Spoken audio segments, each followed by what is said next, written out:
We will now have the Republic Day message by the Honorable Governor of Karnataka, Ganarajyotsavada Sandesha, Gauravanvita Rajyapalarinda.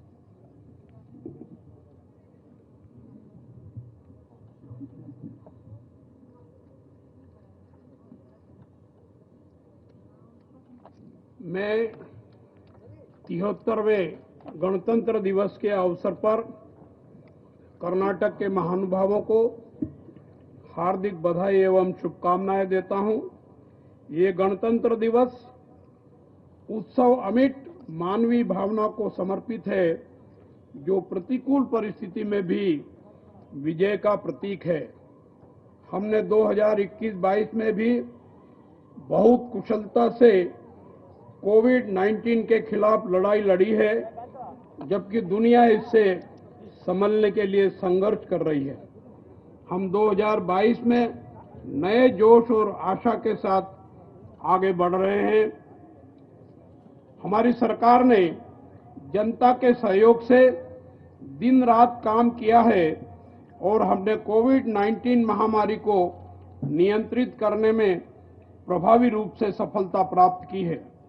हमने इस आपदा का उपयोग अपनी ताकत बढ़ाने, अतिरिक्त स्वास्थ्य बुनियादी ढांचा तैयार करने, ऑक्सीजन सिलेंडर और वेंटिलेटर का उत्पादन बढ़ाने के अवसर के रूप में किया है। उल्लेखनीय है कि भारत 2 टीकों का उत्पादन करने के अलावा अन्य देशों को निर्यात करने में भी सफल रहा है। हम केंद्र सरकार के साथ मिलकर टीके को उत्तरोत्तर सभी तक पहुंचाने का काम कर रहे हैं। मैं और मेरी सरकार हमारे डॉक्टरों, नर्सों, पुलिस तथा सभी स्वास्थ्य और अग्रिम पंक्ति के कार्यकर्ताओं के प्रति आभार व्यक्त करते हैं, जिन्होंने महामारी के दौरान बिना किसी रुकावट के लगातार काम किया है। मैं सरकार को कोविड के प्रसार को रोकने के लिए नया सॉफ्टवेयर विकसित करने और कोविड वार रूम के माध्यम से इसका उपयोग करने के लिए बधाई देता हूं। भारत सरकार ने प्रौद्योगिकी में उत्कृष्ट उपलब्धि के लिए राष्ट्रीय पुरस्कार भी प्राप्त किया है। विभिन्न क्षेत्रों जैसे कोविड वार रूम का प्रबंधन, टेलीमेडिसिन, संक्रमितों की पहचान करना और क्वारंटाइन ऑब्जर्वेशन को उन्नत तकनीक के साथ कुशलतापूर्वक प्रतिबंधित किया गया है और इसके परिणाम स्वरूप दुनिया के अन्य हिस्सों की तुलना में कर्नाटक में मृत्यु दर बहुत कम रही है। मैं हमारे फील्ड स्टाफ, आपदा प्रबंधन टीमों और जिला प्रमुखों का भी अभिनंदन करता हूं, जिन्होंने उत्तर कर्नाटक क्षेत्र में भारी बारिश के कारण आई आपदा का प्रभावी ढंग से सामना किया है। आजादी का अमृत महोत्सव भारत सरकार की एक पहल है, जो प्रगतिशील भारत के 75 साल और इसके लोगों के गौरवशाली इतिहास, संस्कृति और सफलताओं को जानने और मानने के लिए है। आजादी का अमृत महोत्सव की आधिकारिक यात्रा 12 मार्च 2021 से शुरू हुई है और 15 अगस्त 2023 को समाप्त होगी। कर्नाटक राज्य देश के प्रगतिशील राज्यों में से एक है और आजादी का अमृत महोत्सव के अवसर पर अनेक महत्वपूर्ण कार्यक्रमों और योजनाओं का कार्यान्वयन कर रहा है।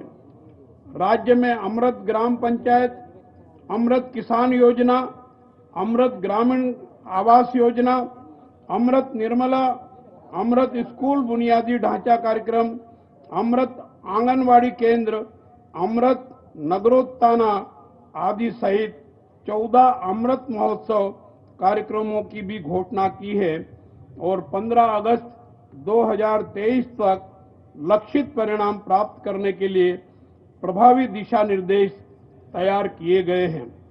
हमारे किसान हमेशा बारिश का स्वागत करते हैं, क्योंकि कर्नाटक में 75% से अधिक कृषि वर्षा पर निर्भर है। इसलिए हमारी सरकार ने कृषि क्षेत्र में बदलाव के लिए वाटरशेड विकास पर ध्यान केंद्रित किया है। वर्ष 21-22 में सरकार द्वारा वाटरशेड विकास के लिए 1472 करोड़ रुपए की मंजूरी दी है। ग्रामीण स्तर के स्थानीय युवाओं के माध्यम से मोबाइल और प्रौद्योगिकी आधारित फसल सर्वेक्षण पहले ही लागू किया जा चुका है। 21-22 के दौरान 12,76,868 किसानों ने इसके तहत पंजीकृत कराया है और 256.95 लाख एकड़ क्षेत्र फसल सर्वेक्षण के अंतर्गत कवर किया गया है। ग्रामीण क्षेत्रों में उनके बच्चों की शिक्षा को प्रोत्साहित करने के लिए 16,176 छात्रों के बैंक खातों में 4.41 करोड़ की राशि ट्रांसफर की गई है। स्वास्थ्य विभाग ने वरिष्ठ चिकित्सा अधिकारियों, तकनीशियनों, सामान्य ड्यूटी चिकित्सा अधिकारियों के पदों को भरने के लिए विशेष भर्ती समिति का गठन किया है और 6 माह की अवधि के भीतर 746 तकनीशियनों और 1048 सामान्य ड्यूटी चिकित्सा अधिकारियों की नियुक्ति की गई है। विभिन्न श्रम अधिनियम के तहत 12,946 निरीक्षण किए गए और नियमों का उल्लंघन करने वाले मालिकों के खिलाफ 2018 मामले दर्ज किए गए हैं। विभिन्न श्रम न्यायालयों में निपटाए गए 2033 मामलों में 21,19,309 रुपए जुर्माना के रूप में भी एकत्रित किए गए हैं। सरकार ने प्रवासी मजदूरों और अन्य कामगारों के हितों को ध्यान में रखते हुए उचित निर्णय लिए हैं। कर्नाटक भवन और अन्य निर्माण श्रम कल्याण मंडल द्वारा 26.73 लाख मजदूरों का पंजीकरण कराया गया है। 15 विभिन्न योजनाओं के अंतर्गत 10,10,485 हितग्राहियों को 1136.05 करोड़ रुपए की अनुदान राशि का भुगतान किया गया है और सीमा शुल्क के रूप में 8,390 करोड़ रुपए एकत्रित किए गए हैं। दूसरी लहर में लॉकडाउन के दौरान 11,82,307 लाख मजदूरों को 236.46 करोड़ रुपए प्रति व्यक्ति को 2,000 रुपए का भुगतान किया गया है। कर्नाटक श्रम कल्याण मंडल द्वारा 14,527 संगठित श्रमिकों और उनके आश्रितों को 628.16 करोड़ रुपए वितरित किए हैं। आज भी कर्नाटक बागवानी में देश में